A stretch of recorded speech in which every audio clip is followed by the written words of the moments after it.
Guys welcome back to my new blog. और आज मैं आया हूँ टपकेश्वर मंदिर।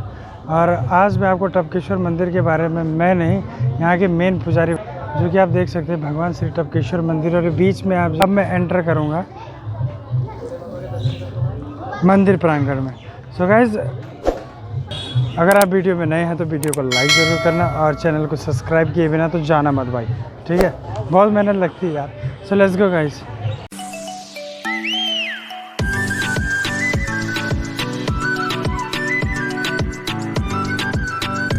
तो अभी हम आ गए हैं टपकेश्वर महाराज के प्रांगण में और यहाँ पर जो है मेन मंदिर है। मैं आपको मंदिर में लेके चलता हूँ।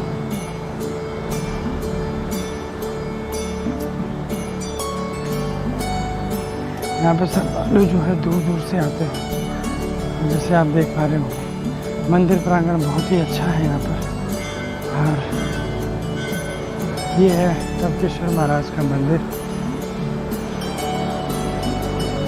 आप देख सकते हैं कि यहाँ पर टेम्परेचर भी बहुत ही नॉर्मल है, बिल्कुल शांत। और ये गुफा के तौर पर बनाया गया है।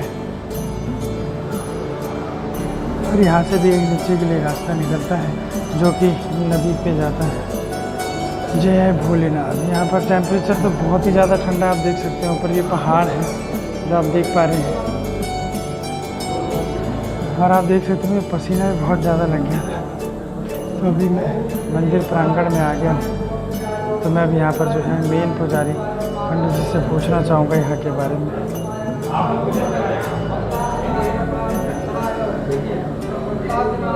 यहाँ पर शिवलिंग की पूजा की जा रही है।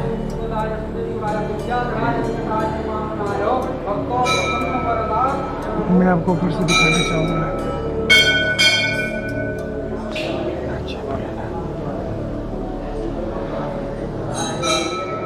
शिवलिंग की पूजा यहाँ पर हो रही है। यहाँ पर पंडित जी हैं। तो जैसा कि आप देख पा रहे हैं मैं अभी मंदिर प्रांगण में आ चुका हूँ। और यहाँ के बारे में मुझे बताया गया है कि यहाँ पर मेन पुजारी जैसा कि आप देख पा रहे हैं। जानना चाहूँगा मंदिर के मेन प्रांगण में आया हूँ और हमारे पीछे ये पुजारी बैठे हैं जो यहाँ के मेन पुजारी हैं। और आप यहाँ पर देख सकते हैं ये शिवलिंग यहाँ पर रखा गया है जो कि मेन शिवलिंग यहाँ का है। तो मैं पुजारी जी से ही जानना चाहूँगा यहाँ के बारे में खासियत। तो आइए मैं आपको दिखाता हूँ यहाँ के मेन प्रांगण में। तो सबसे पहले मैं आपको दर्शकों को बताना चाहूँगा कि यहाँ के जो मेन पुजारी हैं मेन प्रांगण में जो यहाँ पर पूजा करते हैं, मेन जो यहाँ के इनका जो नाम है, आपका दिगंबर भरतगिरी जी है यहाँ के मेन महाराज जो।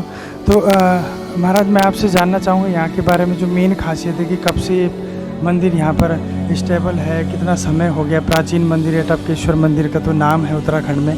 तो यहाँ के बारे में आप कुछ खासियत बताइए। ये प्राचीन आदि अनादिकालीन तीर्थस्थल है टपकेश्वर महादेव मंदिर। और ये देहरादून में गढ़ी कैंट टोंस नदी किनारे स्थित है। पूरे भारतवर्ष से यात्री आते हैं, भगवान टपकेश्वर महाराज का आशीर्वाद प्राप्त करते हैं। और भगवान टपकेश्वर महाराज सबकी मनोकामना यहाँ पूर्ण करते हैं। क्योंकि जिस दौरान देवता लोग इस देवभूमि पे जागृत अवस्था में रमण भ्रमण किया करते थे, उस दौरान देवता लोग इस गुफा में आके भगवान शिव का ध्यान किया करते थे। जब भगवान शिव की देवताओं पे कृपा हुई तब भगवान शिव ने भूमार्ग से प्रकट होकर देवताओं को देवेश्वर के रूप में दर्शन दिए और अनेकों बार उनका कल्याण किए। जो यहाँ 7 बहरी नदी धारा, इस धारा के बीच देवता लोग स्नान संध्या किया करते थे। तो उस दौरान इस नदी का नाम भी देवधारा रहा। देवताओं के बाद यहाँ ऋषि लोग आए। ऋषियों ने भी यहाँ आके भगवान शिव की तपस्या की और उनकी तपस्या से प्रसन्न होकर भगवान शिव ने उन्हें भी तपेश्वर के रूप में दर्शन दिए और अनेकों बार उनका भी कल्याण किए। उसी दौरान महाभारत की दोनों सेना के कुलगुरु आचार्य द्रोण पूरे हिमालय वर्ष से भ्रमण करते हुए वो भी इस गुफा में आए और उन्होंने भी महाभारत से पहले 12 साल तपस्या की। और उनकी तपस्या से प्रसन्न होकर भगवान सदाशिव ने उन्हें भी साक्षात दर्शन दिए। कहा, हे द्रोण, हम तुम्हारी तपस्या से प्रसन्न हैं, जो वरदान मांगना चाहते हो वरदान मांगो। तब द्रोण ने विश्व कल्याण विश्व शांति हेतु भगवान शंकर से धनुर्विद्या का ज्ञान मांगा। कहा जाता है भगवान शंकर रोज मध्य रात्रि को भूमार्ग से प्रकट हुआ करते थे धरती से। और आचार्य द्रोण को अस्त्र शस्त्र के बारे में रोज एक अध्याय यहाँ पढ़ाया करते थे। ऐसा करते उन्हें संपूर्ण धनुर्विद्या का ज्ञान भगवान शंकर से यहाँ प्राप्त हुआ। और बाद में उन्होंने कौरव पांडवों को भी इसी क्षेत्र में प्रशिक्षित किया, यानी दोनों सेना देहरादून में ही तैयार हुई महाभारत की। और द्रोणाचार्य जी के पुत्र अश्वत्थामा उनकी जन्मस्थली भी है और तपस्थली भी है। इसी गुफा में द्रोण पुत्र अश्वत्थामा का जन्म हुआ। उस दौरान उनके मुख से अश्व के समान आवाज़ निकली थी उस बालक के मुख से, इसलिए उस बालक का नाम अश्वत्थामा रखा गया। लेकिन उस बालक को पिलाने के लिए माता कृपी के पास दूध नहीं था। अश्वत्थामा की माता दूध नहीं था, बहुत कोशिश की लेकिन कहीं दूध प्राप्त नहीं हुआ। राजा द्रुपद तक ने गाय देने से मना कर दिया। द्रोण निराश होकर इस गुफा में आए। गुफा में आते ही आकाशवाणी हुई, यही द्रोण निराश ना हो, अश्वत्थामा भगवान शंकर का दिया हुआ प्रसाद है, उसकी रक्षा स्वतः शंकर भगवान करेंगे। अश्वत्थामा से कहे कि वो भगवान शिव की तपस्या करे। तब अश्वत्थामा ने एक पांव के बल पे खड़े होकर यहाँ 6 मास तपस्या की और पूर्णमासी पे उनकी तपस्या पूर्ण हुई और भगवान शिव ने उन्हें साक्षात दर्शन दिए। देखते ही देखते गुफा ने गौ के थन का आकार लिया, वहीं से दूध की धारा आई, वही दूध अश्वत्थामा पिए और अपनी भूख प्यास मिटाए। बाद में ये दूध का सिलसिला यहाँ कलयुग तक चलता रहा। तब तक ये शिवलिंग दूधेश्वर के नाम से विख्यात रहा। कलयुग के लगते ही उस दूध का गलत इस्तेमाल होना, भगवान का नाराज होना और वो दूध था वो पानी रूप में बदल जाना। अश्वत्थामा को अजरामरता का वरदान भी यही प्राप्त हुआ उसी दौरान। हाँ, तो दूध का जो तो पानी होना, तब से लेके आज तक यहाँ निरंतर जल टपकता है, इसलिए शिवलिंग को टपकेश्वर कहा जाता है। और ये देहरादून द्रोणाचार्य जी के नाम से ही विख्यात है, क्योंकि भगवान सदाशिव का ही आशीर्वाद था कि कलयुग में ये नगर, ये परिसर, हे द्रोण तुम्हारी नाम से जाना जाएगा। इसलिए हम लोग इस राजधानी को द्रोण नगरी के नाम से जानते हैं। बाद में हम गुफा में आते हैं, उसके बाद हम द्रोण गुफा में आते हैं। गुफा में आने के बाद उसके बाद हम टपकेश्वर महाराज के दर्शन करते हैं। तो पूरे भारतवर्ष से यहाँ भक्त लोग आते हैं, भगवान टपकेश्वर महाराज का दर्शन करते हैं और पात्रता अनुसार टपकेश्वर महाराज आज भी सबकी यहाँ मनोकामना पूर्ण करते हैं। और ये स्थान 6500 साल पुराना है। और उत्तरांचल में देहरादून में आप लोग आइए, उत्तरांचल की यात्रा करें, बहुत सुंदर है देवभूमि। यहाँ पे आएंगे तो आपको बहुत सुकून मिलेगा। सारा जो तो स्वर्ग यहीं बसा हुआ है। आप हकीकत में उत्तरांचल की यात्रा करेंगे तभी आपको पता चलेगा कि हकीकत में देवताओं का स्थान यही है और स्वर्ग यही है। आप लोग आइए उत्तरांचल, आपका हार्दिक स्वागत है। बहुत बहुत धन्यवाद महाराज जी। और जो सामने पे हम शिवलिंग देख पा रहे हैं, ये 5151 रुद्राक्ष से बना हुआ शिवलिंग है ये, और ये हमने स्वयं अपने हाथों से बनाया हुआ है। और इनका हर माह की दोनों त्रयोदशी पे श्रृंगार होता है। शिवलिंग के ऊपर प्रसाद वितरण होता है हलवे का। और साल में इनकी एक भव्य शोभा यात्रा का आयोजन भी यहाँ पे किया जाता है, जो यात्रा हरिद्वार कुंभ के बाद सबसे बड़ी कहलाती है। हरिओम। ठीक। तो जैसा कि आपने देखा, मैं आप दर्शकों को बताना चाहूँगा कि आपने यहाँ पर देखा कि बिल्कुल ही जिस तरीके से महाराज जी ने शिवलिंग के बारे में बताया, और यहाँ पर सिक्योरिटी कैमरेज भी लगे हैं ताकि कोई भी मिस हैपनिंग ना हो पाए। और आप देख सकते हैं यहाँ पर मंदिर प्रांगण में दूर दूर से यहाँ पर जो है श्रद्धालु आते हैं। और यहाँ पर जो है मंदिर प्रांगण में पंडित जी भी बैठे होते हैं और पूजा अर्चना सबकी समय समय पर की जाती है।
काल में भूत भवन भोलेनाथ का श्रृंगार होता है, फूलों से पुष्प से श्रृंगार होता है। उसके बाद प्रतिदिन नित्य दिन के अलग अलग श्रृंगार हैं। जैसे रविवार का श्रृंगार आप देख रहे हैं, ये भगवान के मुकुट हैं नित्य प्रतिदिन। सोमवार का मुकुट है, रविवार का मुकुट है, और जो आपने रुद्राक्ष के दर्शन किए वो त्रयोदशी के दिन भगवान शंकर जी का इसी मुकुट द्वारा श्रृंगार होता है, और पुष्पों द्वारा पूरा सजा के फिर संध्या काल में आरती होती है। और पूर्णमासी के दिन एक चांदी का भगवान का मुकुट है, उसके द्वारा भगवान का श्रृंगार होता है। तो नित्य प्रतिदिन फूलों से भगवान का श्रृंगार होता है, और अलग अलग श्रृंगार, अलग अलग हर दिन अलग अलग श्रृंगार इन मुकुटों द्वारा भगवान का किया जाता है।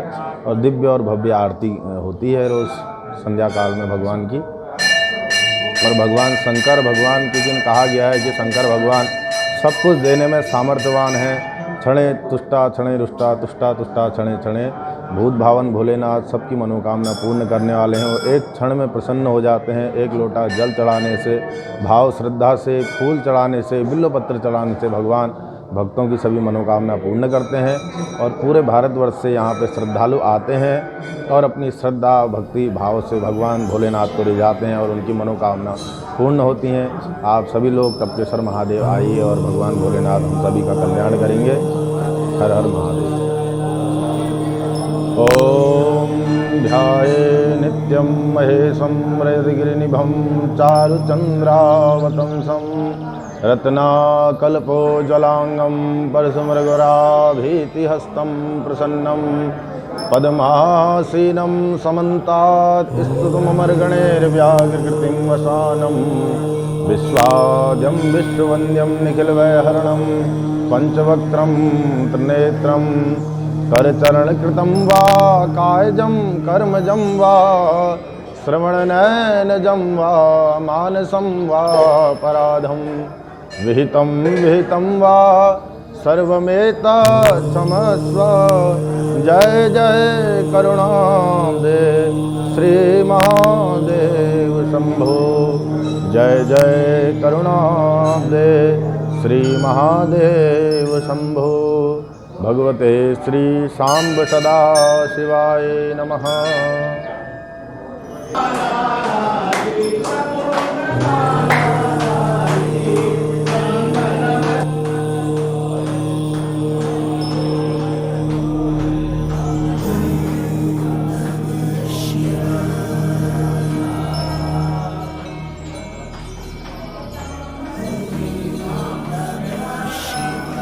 आप देख सकते हैं पूजा अर्चना हो रही है,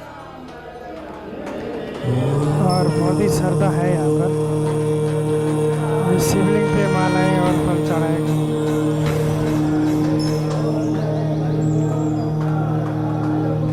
जैसे कि आपने देखा भी, पंडित जी ने यहाँ की मूर्तियों के बारे में भी बताया, और मुझे यहाँ पे प्रसाद दिया गया है। और अभी मैं यहाँ से चलता हूँ। तो प्रसाद भी मैंने खा लिया है यार। यू डोंट बिलीव दैट कि यहाँ पर आके मन की शांति मिल जाती है। और अभी जो मैंने आपको दिखाया, ये था मेन प्रांगण टपकेश्वर मंदिर का। और यहाँ पर जो पुजारी बैठे थे, यहाँ के मेन पुजारी हैं जो यहाँ पर पूजा लगाते हैं, और जिनको यहाँ के बारे में पूरी नॉलेज, आपको शेयर भी की वो नॉलेज। और यहाँ के बारे में आप जैसा कि हर चीज़ आप जान चुके हैं, तो आप जितना हो सके कोशिश करें कि आप देहरादून आएँ, टपकेश्वर मंदिर घूमने ज़रूर आएँ। और यहाँ पर श्रद्धा का बहुत ही बड़ा भंडार है। आप यहाँ पर आएंगे तो आपको मन से, तन से, और सबसे मेन चीज़ दिमाग से आपको मेंटली प्रिपेयर हो जाएंगे। तो मैंने पूरी वीडियो में ये चीज़ तो बता दी कि यहाँ पर जो है टपकेश्वर मंदिर में क्या क्या है और क्या क्या यहाँ की खासियत है। आप मेरे माथे पे पसीना देख पा रहे होंगे, बहुत मेहनत लगती है। सो मैं आपको ज़्यादा क्या कहूँ, आप समय निकालिए और ज़रूर आइए और टपकेश्वर मंदिर में। और यहाँ पर की जितनी भी कृपा आपके ऊपर बरस सके उतनी ही कम है। तो thank you so much guys. पसीना ज़्यादा ही निकल रहा है और गर्मी भी बहुत है।